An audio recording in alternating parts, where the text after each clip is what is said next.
And we are live here in the Storycraft Cafe. I am your host, Hank Garner, and today I am super excited to have Elizabeth Arnott on the show with me today. She's got an amazing new book. You guys are going to love this. The Secret Lives of Murderers' Wives. Say that 5 times really fast. Yeah. I love this book so much, Elizabeth. I found myself riveted, laughing at times, and then I was a little embarrassed that I was laughing at it. Because there's nothing quite like inappropriate, laughing at things that you might shouldn't be laughing at, but you can't help it. Such a fun book. I loved it so much. So when I got an email from your publicist and talking about the book, I was like, we've got to get Elizabeth on the show to talk about it. So anyway, I said all that to say welcome to the show, Elizabeth. Thank you so much for having me. And I totally agree. Gallows humor is very important. And Oh, yes, this is a book about murder and it's a yeah. book about women going through difficult things, but it's also a book about friendship. There's going to be some funny stuff in there. So I'm glad that you laughed. Oh, yeah, and it's one of those things that, the world is a dumpster fire a lot of the time. Yeah. So if you can kind of laugh at inappropriate times, it sure helps. I've got a picture of the book up from the Amazon. We'll pop it back up in a little bit, but let's bring that down for a second. Elizabeth, how well, let's just go ahead and get the other part out of the way. You also publish as Lizzie, and you publish a different kind of book. How did you get into writing? What was the well, first off, have you always considered yourself a writer, and was this the only thing that you could ever see yourself doing, or were you like a lot of us and took a bit of a circuitous route that brought you back to around to writing? I mean, it's a good question, the origin story. Yeah. I've always been interested in writing and books and magazines and journalism and things like that. Writing a novel and being an author as a career was never something that was ever presented as an opportunity when I was a child. Mm, Authors existed on this sort of separate plane. right. They were sort of 80-year-old English men in smoking rooms wearing fancy jackets that went Right. to, With very the elbows. universities. It just was never really something that I thought was possible to do. But I loved books. We had so many books in the house growing up. My dad would take us to the library every weekend, and we'd come back with bags bulging with books.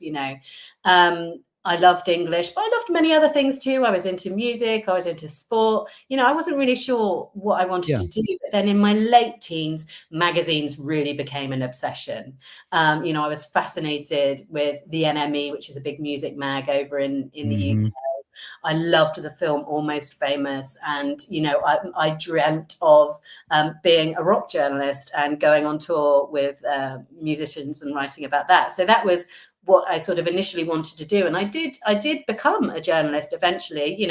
I went to university, I did some traveling, I did some unglamorous jobs in pensions offices and things like that. But then ultimately I took out a loan, moved to London, ate beans on toast for a year, lived in a very undesirable flat, and did a master's degree in journalism.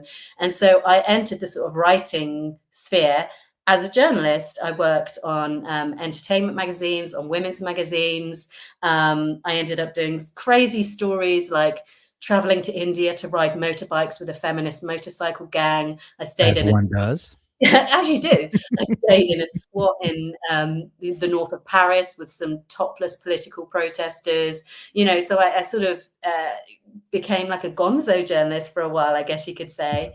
And then I branched out into travel journalism. I was a travel journalist specializing in wildlife and adventure travel.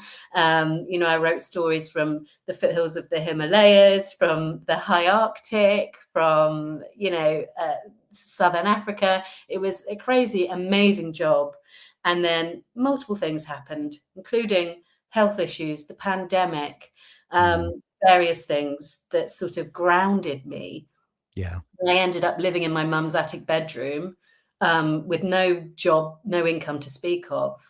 And I'd had an idea for a book rattling around in my head for a while, and I thought, well, hey ho, this is rock bottom. There's nothing else. There's Right. there's Yeah. nothing else for it. So I started writing a book, and that did amazingly become my first published novel, which I wrote as Lizzie Pook, which is my legal name.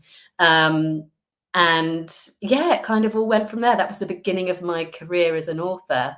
And so The Secret Lives of Murderers' Wives is written under a different name, but it is my third published novel. I love it. I have to take you back for just a second because as you were telling the story of when you were a kid, it kind of triggered a memory for me. When you're young, books are this sort of magical, ethereal thing. Almost they just kind of appear, Yeah, and either in bookstores or in the library or in your on your parents' bookshelf, they just kind of always are. yeah, And for some reason, something humanizes those things. For me, it was an English teacher in maybe like the 3rd grade or something where she had us write stories and then we kind of drew covers and she helped us bind them together. And then it was a book, in some, very elementary fashion. But then something happened. There was the dawn of realization that I created this thing.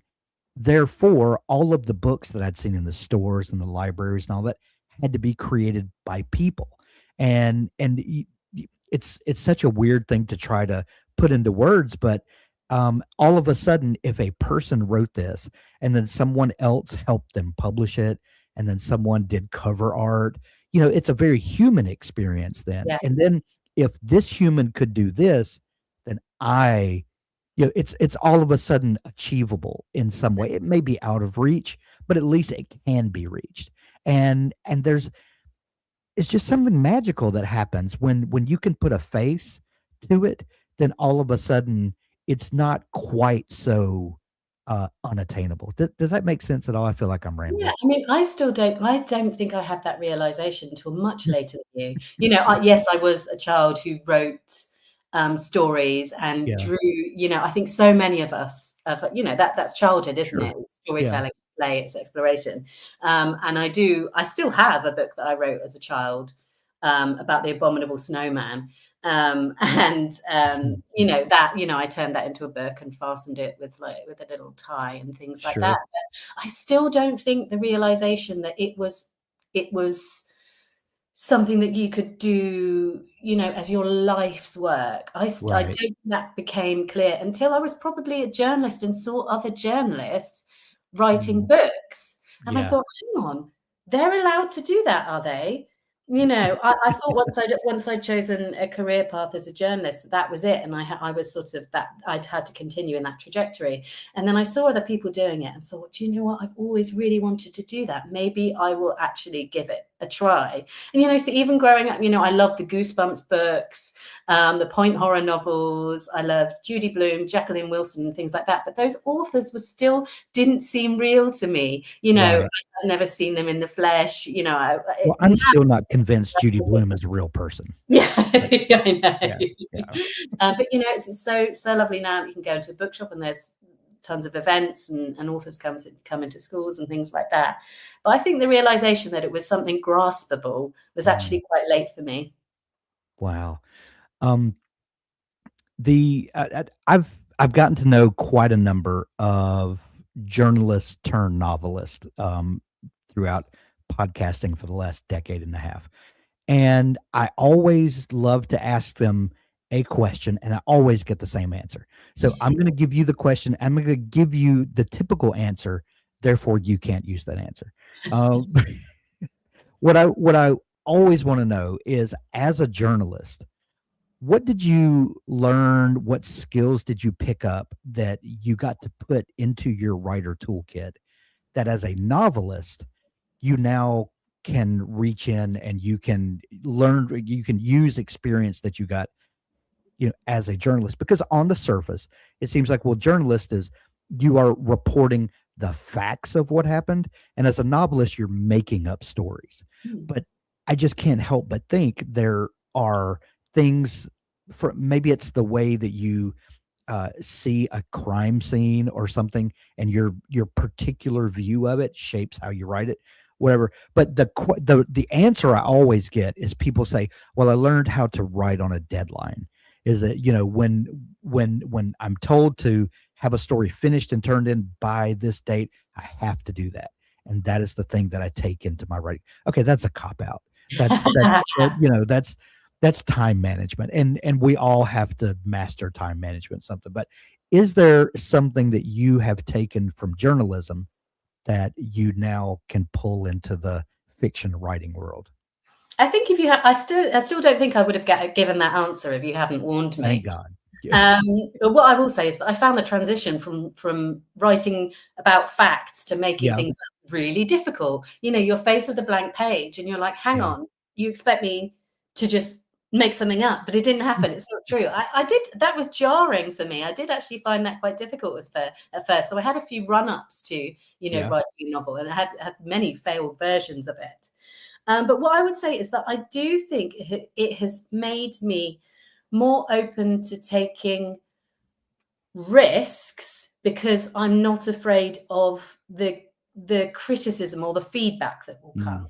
Mm. When you're a journalist, you are submitting. I was a women's magazine journalist on a weekly magazine, and I was writing multiple articles a day, giving them to my editor, and she would literally take her red pen and go all over it.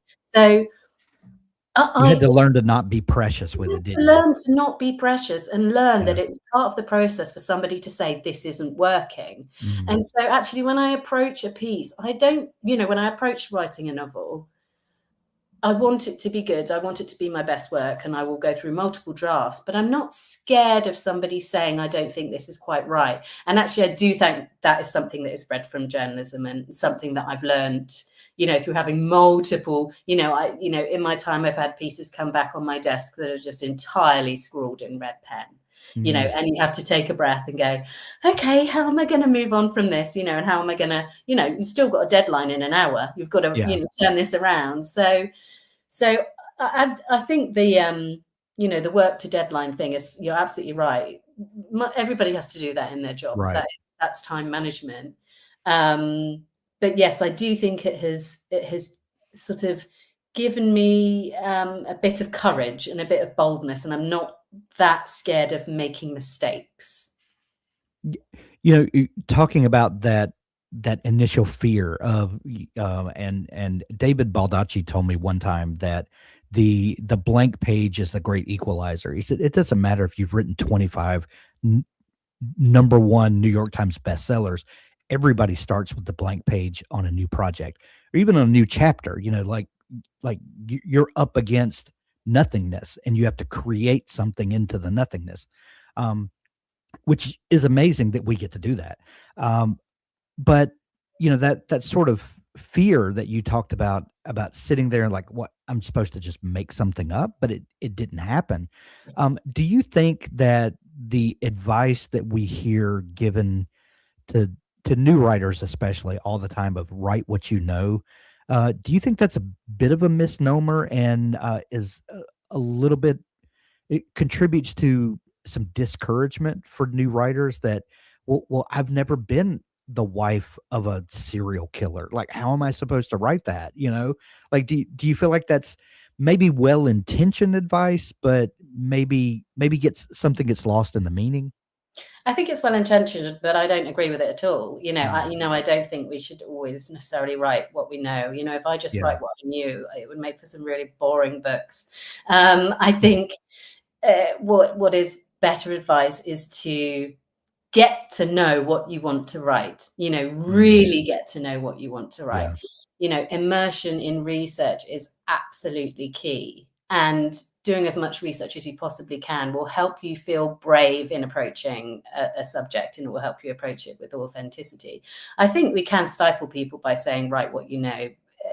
I don't really understand where that advice comes from. And I think approached with authenticity and, an open mind and respect, we can, within reason, write whatever we want to write. Sure. Um, in the research element there. Some people will do research and get really kind of lost in the details and excited about it, and then start pouring everything that they've ever learned into the novel, and then readers are reading it like, "Whoa, I am Yeah. this is like way overstimulation," on so how do you we'll just take the new book, The Secret Lives of Murderers' Wives, for instance. This is obviously a life that you have not lived, but you tell it in a way that is very engaging, very immersive. So how do you when you have gathered all of these facts that you're going to use, how do you tell which things are crucial for the reader's immersion?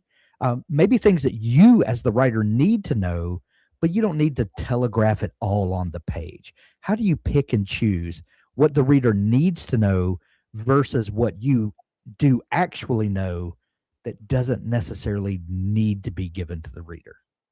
Yeah, it's so easy to get lost in research. It would Yeah, be easy to spend a year doing research, and it's the very best form of procrastination, really, because you don't actually have to write a word, but you do feel like you're achieving something. But I think there are multiple ways around it. I think you can set yourself a time limit and say, okay, I'm going to research for 6 weeks, mhm, and then I will start writing, and that will determine what else I need to research. But I also try and remind myself to trust the reader. You know, yeah, they don't need to know all the facts. They just need to feel reassured that I know the facts, that right, I am speaking authoritatively about something and something that I have knowledge about. You know, I need to know the iceberg and they need to see the tip of the iceberg when it comes to research. So what I actually do right, like to do is, yes, I might overwrite in a first draft or info dump or provide, want to put all these fascinating things that I found out into a draft, but I will then ruthlessly in subsequent drafts go through each paragraph, each sentence and say, is this serving the plot? Is this taking my reader closer to the resolution, closer to the end of this novel? Is this propelling my character somewhere? Is this telling the reader something invaluable about my character? If it's not, it might be the most interesting thing in the world, but it's got to go. And it's really difficult, and it's a balancing act, and it's just something that I think as authors we learn with time and practice and sure. 10, 20, 30 drafts of our novels or whatever. But it's a difficult one because I love the research process. I'm a journalist at heart. I want to know everything, and I did tons of research for The Secret Lives of Murderers' Wives, but no, it's absolutely not all in there. A mere fraction of it is in there because, what I really am trying to do is tell a propulsive story. Right. Do you ever find yourself, maybe reading reviews or something and you think to yourself, "Yeah, but if you knew what I know about it." Well, it's interesting because I try not Yeah. to read reviews because I try to protect my own mental health. Yes. Yes. I That's one really another yeah. issue, Yeah, isn't I 100% endorse that. Um, it? so that first book that you wrote, you're living in your mother's house, was this during the pandemic? Yeah, it was during COVID. Yeah. Okay. So the world's gone crazy, you know, um, what was that first idea that came to you that let you know this is an idea worth chasing? This was So historical fiction, correct? yeah, yeah. So my first novel was called Moonlight and the Pearler's Daughter, and it's set in very remote Western Australia, in the mid 19th century, and it's set in a sort of swaggering, lawless pearl diving town, and it's about Mm, a girl searching for her missing father, who was a pearl master. I had the idea because I came across a real pearling family when I was in Western Australia working as a travel journalist. I came across this family who had sailed over to the west coast of Australia, set up a new life in this difficult, rugged terrain, and sort of built and lost a fortune a based on a very perilous, dangerous industry that was very manipulative and exploitative, and that's explored in the book too. Um, but I mainly was just fascinated by it. You know, I was Yeah. fascinated by the idea of men descending to the bottom of the seabed or being sent to the bottom of the seabed by others, being stalked by saltwater crocodiles and sharks and, you know, killed by sea snakes and storms and the bends, you know, all in pursuit of these lucrative pearls. I found it so fascinating that the general, you know, setting and idea of it never left me. Um, and then I think when you have an idea for a story, you also need a really emotional tie to it too. Mhm. I lost my father died when I was 19. Mm. Um, and so I think it's no coincidence that the first book I wrote was about a girl in her, you know, late Sure, teens, early 20s searching for a missing father. You know, I sure. think especially with the first novel, it's so often, um, you know, we don't think it's about us, but probably is a little bit about The us. And so there Yeah. absolutely was an exploration of grief. And I think the timing of the pandemic was quite key to that as well. You know, there was so much loss going on Yeah. around us. That I think that's sort of why it all came together. But I think with my first novel, because you have to spend, you know, no one's asked for it, no one's Mm. giving you any money for it, Yes. no one's waiting for it, no one wants it, no one cares. You Right. know, you have to care. You have to really care and be so passionate and interested in the thing that you're writing about. And I think that's what got me through that novel. I was so fascinated by the pearl diving industry and you know, the history, you know, British colonial history, you know, the brutal and bloody British colonial history at that time on the remote west coast of Australia, that my own fascination with it, you know, allowed me to get a first draft down on paper. And so that would be absolutely be, you know, a tip that I would give to people. Make sure the thing that you're writing about is something you are fascinated in, because you're Right. going to have to work on that book for a long time. You're going to have to read that book multiple times. If it gets picked up by an agent, you're going to have to edit it multiple times. If it gets picked up by a publisher, you're going to have to edit it even more. You're going to have to sit with it and live in that world for so long. Make sure it's something that holds your attention. Right. The flip side of that is, and this is something that we've talked about a fair amount, is that you'll never get that experience back where, I call it the gift of anonymity, Yeah. because it like you know, so eloquently put it, no one's expecting this first book. No one even, very few people usually know that you're writing a book, know that this is something that you're passionate about, uh, the whole 9 yards. And then when you do publish it, all of a sudden, all of these expectations come with it, and especially if that first book is successful, if it's popular, then everyone starts asking these questions. Well, when's the second book coming? What are you working on now? And then publishers start, well, we would like another book, and these are deadlines, and we already talked about, deadlines. And but you'll never get that time back where it's just you and the story. And because for good or ill, every time subsequent to that, there are other people involved, and there's only one time in life generally that it's you and the story, and that really is a gift. I think that's interesting because I think it's happened to me twice. Really. Yeah. So, you know, I wrote these two historical novels under my legal name, Lizzie Pook. Mhm. Um, they were good books. They did all right. They were critically well received, but they didn't sell a ton of copies. There was nobody knocking on my door for another book. I was not, you know, recontracted by my publishers. Mm, I was I was absolutely at a stage where there was nobody tapping a watch waiting for anything from me. mm, Um, and so that, along with a complicated, difficult loss in my personal life, meant that I really was, for a while, nobody expected anything from me. Nobody wanted anything from me, which could have been absolutely paralyzing. You know, right. it could have been really a hopeless time thinking, well, how am I going to, you know, drum up interest, you know, Mhm, how am I going to build something out of this very quiet period? mhm. I think in some circumstances, I could have said, okay, that's it, I'll try something different. But instead, because nobody was waiting for anything from me, I gave myself permission to try something that I hadn't given myself permission to do before, which was write a thriller, write a crime novel, write something based on my own fascination with true crime. Yeah. Because I think had had my publishers been really eager to, publish something again from me under the Lizzie Pook name, it wouldn't have been this novel. And so Right. actually, I think I was, out of a very difficult time in my personal and, professional life. This book came to me. And so I think that is a rare occasion of going through that same thing again. What I will say is that when I did my first novel, I was also still sort of writing as a journalist. So I had other streams of income. I always thought, perhaps I Mhm. could always have that as a backup.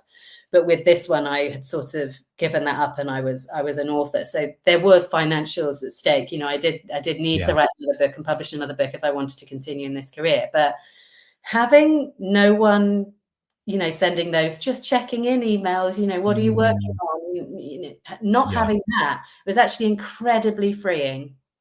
Wow.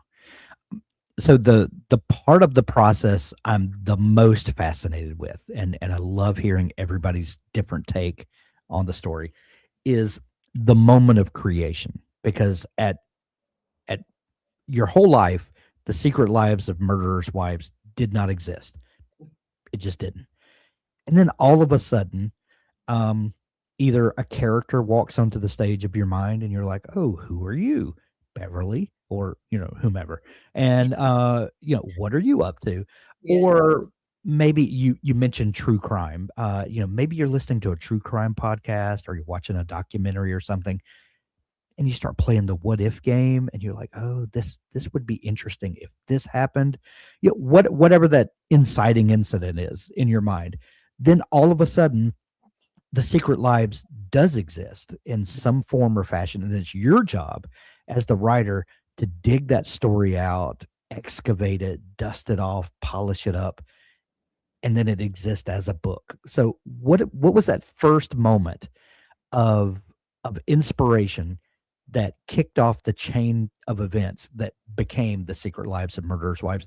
And was this moment of creation different than it had been in the past, or does it kind of always follow a particular pattern? I think it was different because true crime, the criminal mind, the psychology of murder and murderers is something that I have been personally fascinated by for decades. When I Yeah. was in university, I wrote my dissertation about serial killers and the way that serial killers are represented in the media. I've always been a consumer of true crime.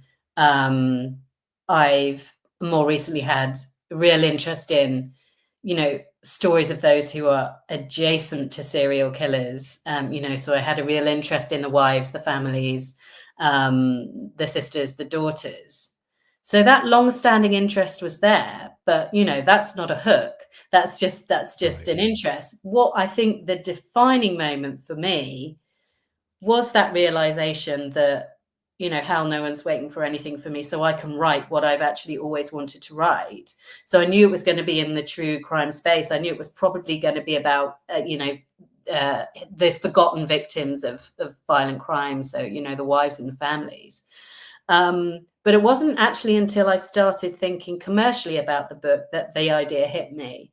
I have this fascination with true crime, but I also love, the unlikely sleuth novels. So things like Richard Osman's Thursday Murder Club series, Mhm. Nita Rose's The Maid and things like that. I love those books, but I prefer something a little grittier. Um, Right. and I thought surely there's A, people out there who want a blend of those two things, and B, surely a way to put those two things together. And it was very quick. The hook came to me very, very quickly. Okay, what if we have these ex-wives of serial killers becoming amateur sleuths and solving a murder? Bam. So the hook was very quick to come, but it was based on a long, long standing fascination with something. But it was only when I applied a sort of commercial mind to it, thinking, okay, well, I'm going to write a book about this, that it came. And actually, I remember telling an author friend very soon after I'd had the idea. about it. And she leapt up off the bench that we were sat on, and she was like, you have to write this. And so that gave me the confidence that it was at least a catchy hook, that there was at least, enough there to get me started on writing. And then actually, as soon as I did start writing, because A, there was no one else asking me for anything, and B, the hook was very clear. The first draft took me 6 weeks to write, which is insanely quick for me. Neither of my previous books have been like that. And it was when I started writing, or making the decision to sit down and start writing, that I sort of looked up from my laptop and Beverly, Elsie, and Margot were there ready to take me through the story, which again has never happened to me before. I've never been one of those authors where, character wanders into the room and you just follow what they're doing. No, I've always been very led by plot and structure and things like that. And I write it because my character needs, the plot demands that my character needs to do that. But this felt like a different writing experience. I'm a bit ashamed that I've not made the connection to Thursday Murder Club already. I'm a huge fan of that series.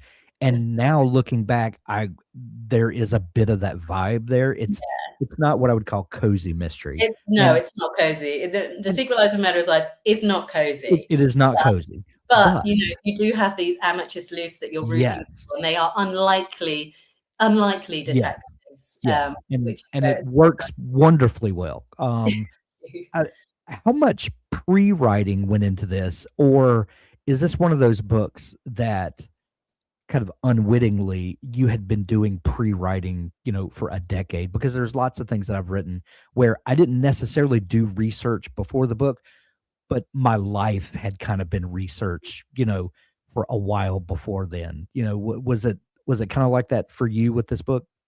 Well, I think I had that knowledge base, that interest. I knew a fair bit about serial killers and psychopathy and things like that, just through general interest. And like so many people who are interested in true crime, I did have that knowledge base. But when it came to story, I'm not a discovery writer. I think it's amazing when people are discovery writers, and I do not know how they do it.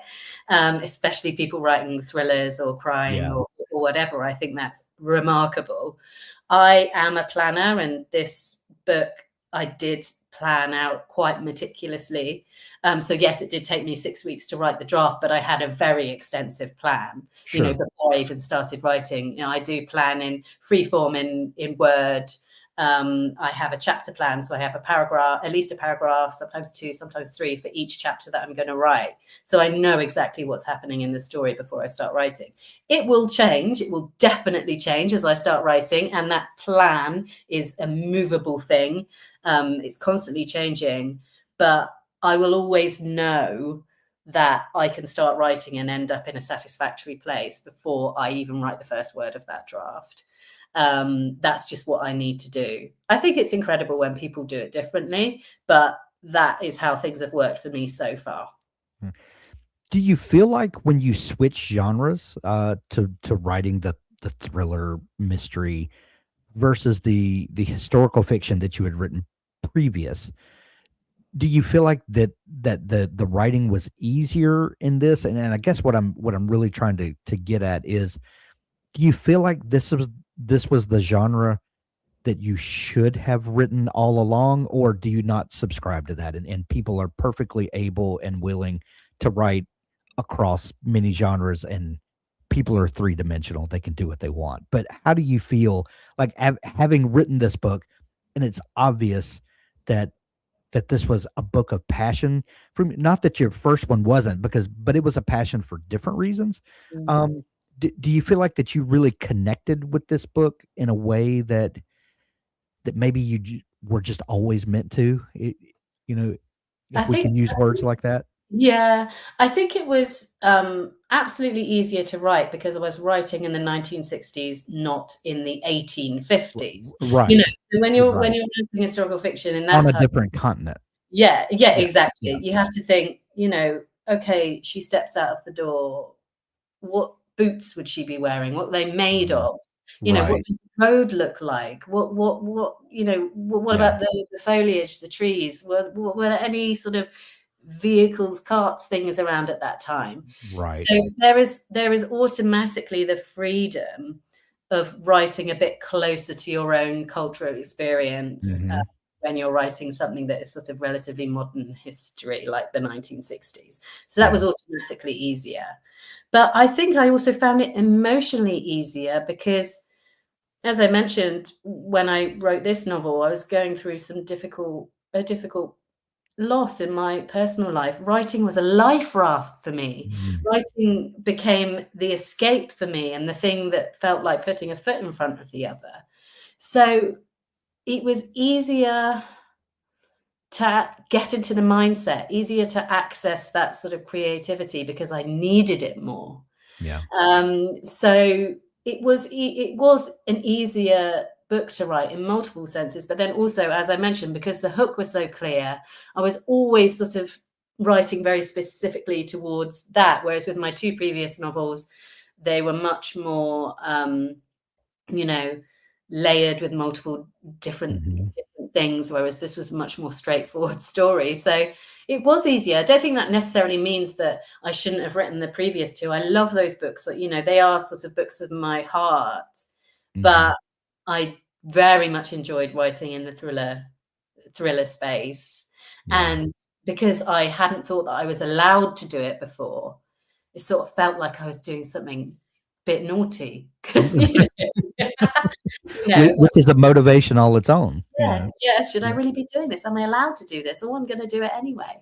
Right. So yeah. Yeah. So for the folks that are not familiar with the book, we've got a band of characters who are all connected through this personal trauma. Um, give us kind of the elevator pitch for the folks that are not familiar with what the book is. Okay, sure. So The Secret Lives of Murderous Wives is set in 1960s California across a long, sweltering summer. It follows Beverly, Elsie, and Margot, who are three very unlikely friends. The three women are very different, but they have been drawn together by a dark shared secret, and that is that they are each of them ex-wives of serial killers. The men they married turned out to be murderers. So they're trying to rebuild their lives, trying to move on, trying to make something meaningful of their own lives. When a new string of murders strikes their pretty white picket fence suburb of Berryview. And when it does, the three of them decide to get to work and catch the killer because, certainly as they see it, who better to catch a killer than those who had a life. Right. Um, was there anything that surprised you in the writing of this novel that, a lot of times you'll read over words that you've written maybe in the second or third draft process, especially if you're able to kind of put it away for a few weeks and come back to it. Were there any moments that you read over it and went, "Oh wow, that's really good," or that you kind of surprised yourself with, "That's a great turn of phrase," or "I love how I structured this scene," or were there any moments like that? I wish I thought like that about my own writing. That must be lovely. No, I think what I did have were scenes that felt on the page really, really close to how I intended them to be, That and and really close and to that's how the ultimate goal, right? absolutely. Yeah. And there is one particular scene, it's not a spoiler, where Beverly goes to see her husband in prison. Mhm. Um, and I watched a lot of incredible show Mindhunter when I was I rewatched because I love that show when I was writing this book. And some of the scenes where the killers in prison are talking about their crimes are so chilling. There's a particular scene where Cameron Britton, who plays Ed Kemper, um, is sort of manipulating the guy who's interviewing him, and I really wanted similar sort of vibes in that prison scene with Beverly going in with the hopes of extracting information from her husband and leaving utterly terrified. Um, so I think that is one scene that I thought, do you know what? That's pretty close to how I wanted it to be. Yeah, I love that, I love that. So, the Secret Lives of Murderers' Wives is out everywhere now, right? It's out in the States. It's not out in the UK yet. Okay, okay. Yeah, so States went first. So yeah, but yes, it's out there. It's getting lovely response from readers. So that's really nice. So, if we know anything about the publishing industry, this has probably been off of your desk for quite a while now. Um, and so, a lot of writers occupy their time by dreaming up the next, novel and start drafting on it. Can you give us any? Are there more stories like this coming? What's coming next from Elizabeth? Yeah, so I must have finished writing this book 3 years ago, Wow. which is wild because it feels like 5 minutes ago, and especially now it's published, and I'm so immersed in it again, Yeah. which is a real joy. Obviously, you have a long editing process, so I Sure. wasn't doing nothing in that time. But what you do have with, as you mentioned, this book was sold as a 2-book deal, Mm. so I have a contract for another novel. But it also means that my publishers have a big say in what that next novel is. So actually, we've spent a long time going back and forth about what the right next thing is. But I'm very happy to say that I am working on book 2 of this contract now, and it is another book with strong women at its heart, with Love it. crime, with serial killers. I don't think it's too much of a spoiler to say that. And there is a sort of a period setting in there too. So I'm excited, but it's early days. It's that sort of Yeah. stage where you feel like if you talk about it, it's going to suddenly disappear, or you're going to jinx it. So Right, right. I get it, I get it. Well, The Secret Lives of Murderers' Wives out everywhere here in the States at least, and look for it soon, in the UK. I love this book, Elizabeth. I'm telling everybody about it. So, if you have a local bookstore that you love, go visit them, pick up a copy. If you don't have a great local bookstore, we'll put links in the show notes where you can pick up The Secret Lives of Murderers' Wives, and we'll promote it everywhere for you. Elizabeth, if people are just discovering you and want to, follow along for new news and updates and things like that, is there a place online that's a good place to follow you and to keep abreast of what's going on? yeah, I'm most active on Instagram, so please do feel free to come and follow me there, drop me a DM and or a comment. I'm Elizabeth Arnott Writes on there. And yeah, so there's plenty of news on there about events and upcoming podcasts and things like that. So it'd be lovely to hear from you. Excellent. We'll link that up as well. Elizabeth, this was so much fun chatting. Thank you so much for taking time to come on the show. Thank you so much for having me.